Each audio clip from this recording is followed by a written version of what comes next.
ndashima cyane ingene mukurikirana ibiganiro bica hano ku Mibereho TV. Ndashimira cyane n'abantu bamaze gukora abonema, birerekana neza ko muri ko murashigikira ibiganiro ducisha hano ku Mibereho TV.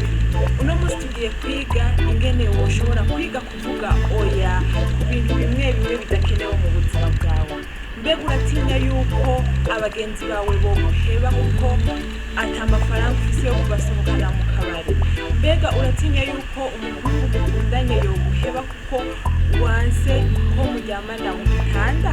Mbega uratinya ko umukobwa mukundanye yoguheba kuko ata mafaranga ufise yo kugura smartphone cyangwa telefone igezweho? Mbega uratinya kuvuga ijambo oya ku bintu bimwe bimwe bidakenewe mu buzima bwawe? Ndaguhaye kaze muri kino kiganiro, ndizera neza ko hari ico kiza kugufasha.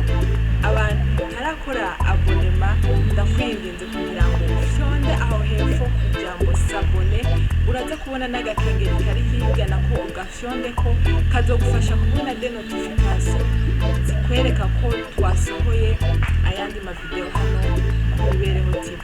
Nuko ndabahaye kaze.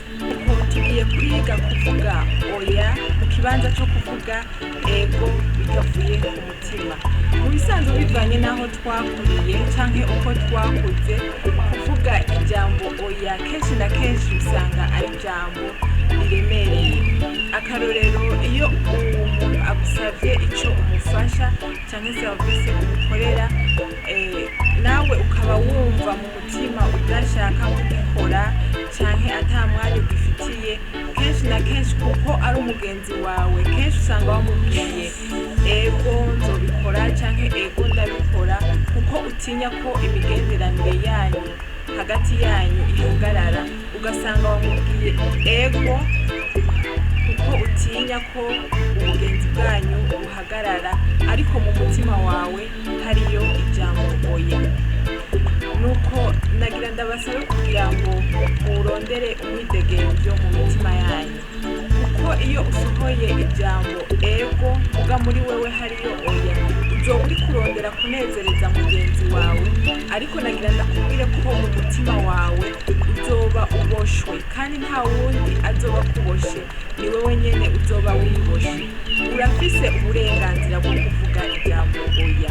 Iyo ubona ikintu kidakenewe canke kiriko kiragutwara umwanya, naho yoba ari umugenzi wawe, kuko umugenzi wawe ni vyiza ko agutahura, umugenzi aragutahura, uramubwira ati oya ntibishoboka, kandi urafise umwidegemvyo yo kutamusigurira ati sindagufasha iki kubera iki n'iki. Urafise umwidegemvyo wo kuvuga oya.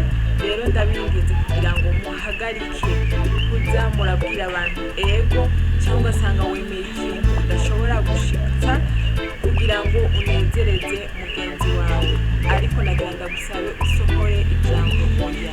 Ari ego ni ego, ari oya muri wewe sohora ijambo oya.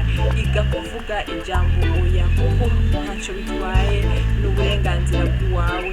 Iyo ubona ikintu kidashoboka vuga oya. Mu bisanzwe kuvuga ijambo oya biratuma ugira amahoro mu mutima, bikazana umwidegemvyo muri wewe.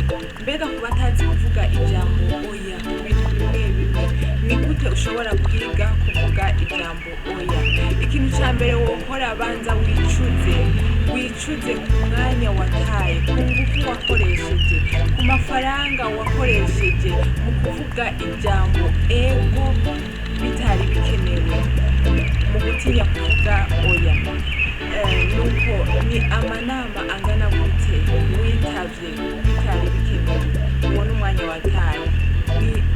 Ni amafaranga wasohoye angana gute mu gusohokana mu kabari n'abantu kugira ngo ubanezereze, kandi wewe atari byo bari muri porogaramu? Ugasanga amafaranga urayakoresheje mu gusohokana abantu, kandi hari ikindi kintu gikomeye gusumba ivyo wari kuyakoresha.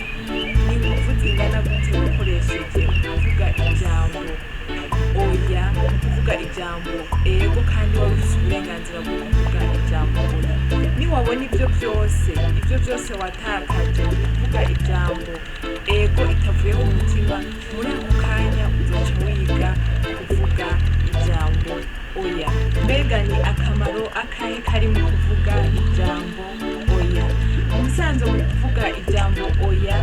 iyo uzi kubivuga ugira inguvu muri wewe.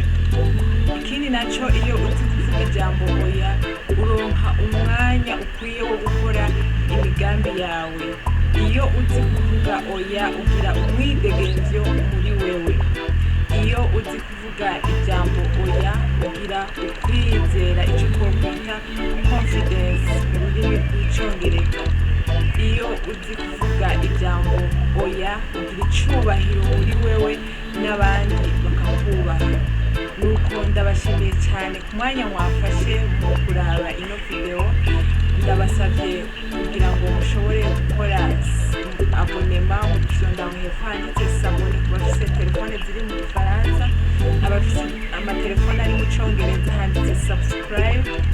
Mumfashe kugira ngo Imibereho TV itere ija imbere. Nuko ndabashimiye cyane kuri uno mwanya mwafashe, mukore partage, mukore commentaire. Nuko Imana ibakoresha cyane, mwige kuvuga ijambo oya.